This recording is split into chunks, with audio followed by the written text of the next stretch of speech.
we kind of wanted to just briefly address the fact on the erosion of genetic diversity, and I don't know, like, are you all kind of fluent in the causes? You know, I didn't know how much time you wanted to spend on this, but you know, the consolidation and buyouts of seed companies, the globalization of the food industry, you know, and it was not that long ago, like, this is a graphic, 1903 to 1983, so 80 years. You know, and you can look at it, 288 beets varieties down to 17, and now it's probably a few of those have disappeared since as well. You know, and you can go through, you know, and see that loss of diversity, and you know, the reasons for this. You know, most of it, you know, due to the changes in you know, systems of distribution, the you know, moving, you know, people moving off the farms, a loss of regionality, you know, standardization, but also the politics of buyouts, you know, and I think that Seed movie had this facts, and I can't remember the exact numbers off the top of my head, but you know, even Monsanto was just bought out by Bayer. You know, it gets, you know, I had a graphic that I actually had cut out, you know, with, you know, the little Venn diagrams and little offshoots of how things just consolidate down, and now it's just a couple, you know, global multinational companies.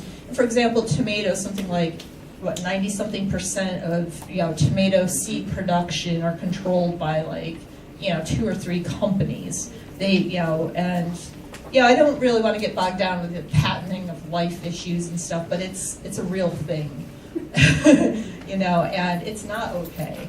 Maybe let's hear from folks. Why, I mean, we heard some examples, but why were there 544 varieties of cabbages a century ago and now 28? Like, what are the reasons for this?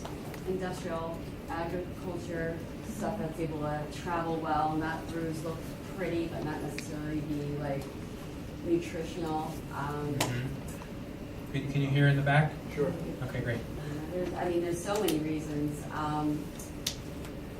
Laws changing that farmers can't save their own seeds. And changing even in diets, you know, cabbage, you Mm-hmm. know, like, cabbage is not a cool vegetable overall, you know. I think it's really cool. I think it's cool. See how most guys sounds like one of the things I should love cabbage.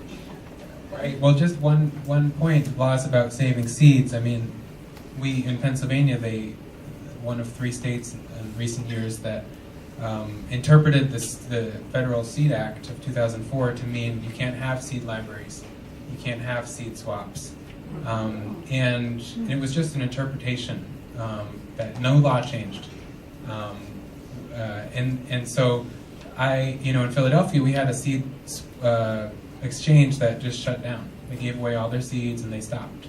And they didn't realize that they could have actually continued on. They didn't understand the nuances of that law, but that happened for a lot of people. They just said, okay, I can't do this anymore, it's illegal.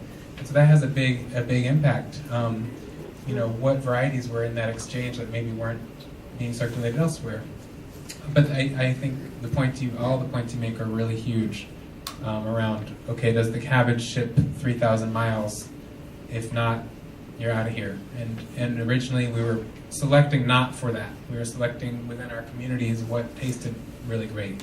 And a lot of times taste is connected to nutrition. What is the most nutritious? What grows really well in my backyard or on my farm versus what seed does this big company think will ship across the world?